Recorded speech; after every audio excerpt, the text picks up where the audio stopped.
الحمد لله وكفى وسلام على عباده الذين اصطفى أما بعد فأعوذ بالله من الشيطان الرجيم بسم الله الرحمن الرحيم سیرت النبی کریم صلی اللہ تعالی علیہ وآلہ وسلم قسط نمبر 263 جنگ صلح اسلامی لشکر تبوک میں اتر کر خیمہ زن ہوا۔ وہ رومیوں سے دو دو ہاتھ کرنے کے لیے تیار تھا۔ پھر رسول اللہ صلی اللہ تعالیٰ علیہ وآلہ وسلم نے اہل لشکر کو مخاطب کر کے نہایت بلیغ خطبہ دیا۔ آپ صلی اللہ تعالیٰ علیہ وآلہ وسلم نے جوامع الکلم ارشاد فرمائے، دنیا اور آخرت کی بھلائی کی رغبت دلائی، اللہ کے عذاب سے ڈرایا اور اس کے انعامات کی خوشخبری دی۔ اس سے فوج کا حوصلہ بلند ہوا۔ ان میں توشے ضروریات اور سامان کی کمی کے سبب جو نقص اور خلل تھا وہ اس راہ سے پر ہو گیا۔ دوسری طرف روم اور ان کے حلیفوں کا یہ حال ہوا کہ جب لشکر اسلام کے کوچ کی خبریں شہنشاہ روم کو پہنچیں تو وہ مرعوب ہو گیا۔ اس نے سوچا کہ جب موتا کی لڑائی میں 3000 مسلمانوں نے 1,00,000 رومیوں سے جم کر مقابلہ کیا تھا تو 30,000 کے لیے تو 10,00,000 فوج ہونی چاہیے۔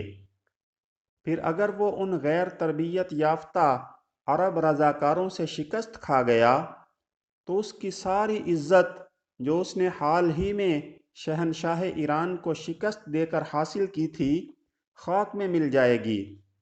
اس لیے اس نے مناسب یہی سمجھا کہ مسلمانوں کے لشکر کا مقابلہ نہ کیا جائے۔ چنانچہ اس نے اپنی فوجوں کو پیچھے ہٹ جانے کا حکم دے دیا اور وہ اندرون ملک مختلف شہروں میں بکھر گئے۔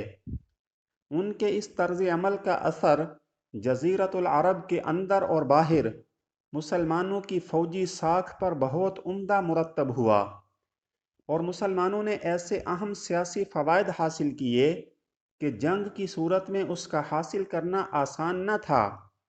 سرحد شام کے عیسائی عرب قبیلوں کے سرداروں نے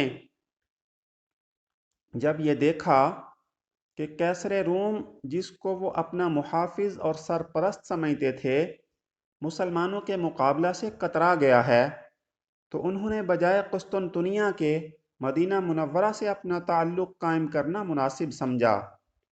تفصیل یہ ہے کہ ایلا کے حاکم یحنہ بن روبہ نے آپ صلی اللہ تعالیٰ علیہ وآلہ وسلم کی خدمت میں حاضر ہو کر جزیہ کی ادائیگی منظور کی اور صلح کا معاہدہ کیا۔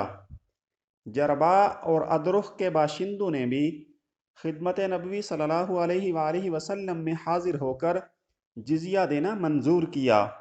رسول اللہ صلی اللہ تعالیٰ علیہ وآلہ وسلم نے ان کے لیے ایک تحریر لکھ دی جو ان کے پاس محفوظ تھی۔ اہل مقنع نے اپنے پھلوں کی چوتھائی پیداوار دینے کی شرط پر صلح کی۔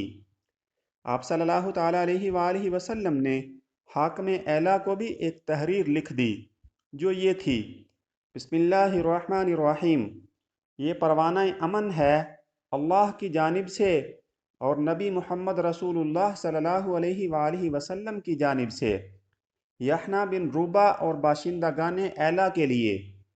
خشکی اور سمندر میں ان کی کشتیوں اور قافلوں کے لیے اللہ کا ذمہ ہے اور محمد نبی کا ذمہ ہے، اور یہی ذمہ ان شامی اور سمندری باشندوں کے لیے ہے جو یحنہ کے ساتھ ہوں۔ ہاں، اگر ان کا کوئی آدمی کوئی گڑبڑ کرے گا تو اس کا مال اس کی جان کے آگے روک نہ بن سکے گا، اور جو آدمی اس کا مال لے لے گا اس کے لیے وہ حلال ہوگا۔ انہیں کسی چشمے پر اترنے اور خشکی یا سمندر کے کسی راستے پر چلنے سے منع نہیں کیا جا سکتا۔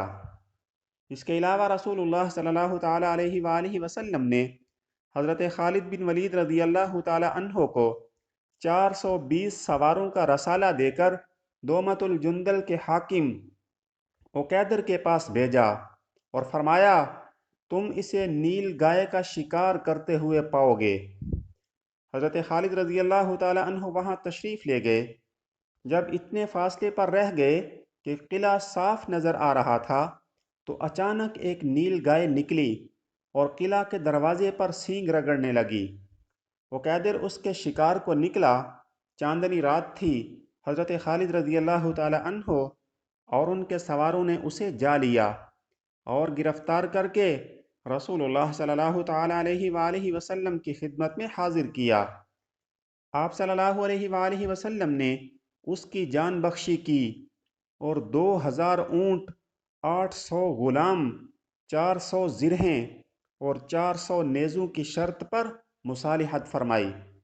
اس نے جزیہ بھی دینے کا اقرار کیا۔ چنانچہ آپ صلی اللہ علیہ وآلہ وسلم نے اس سے یحنا سمیت دوما، تبوک، ایلا اور تیما کے شرائط پر معاملہ طے کیا۔ ان حالات کو دیکھ کر وہ قبائل جو اب تک رومیوں کے اعلی کار بنے ہوئے تھے سمجھ گئے کہ اب اپنے ان پرانے سرپرستوں پر اعتماد کرنے کا وقت ختم ہو چکا ہے، اس لیے وہ مسلمانوں کے حمایتی بن گئے۔ اس طرح اسلامی حکومت کی سرحدیں وسیع ہو کر براہ راست رومی سرحد سے جا ملیں اور روم کے اعلی کاروں کا بڑی حد تک خاتمہ ہو گیا۔ وصلی اللہ تعالی علی النبی الأمی الکریم وعلی آلہ واصحابہ اجمعین۔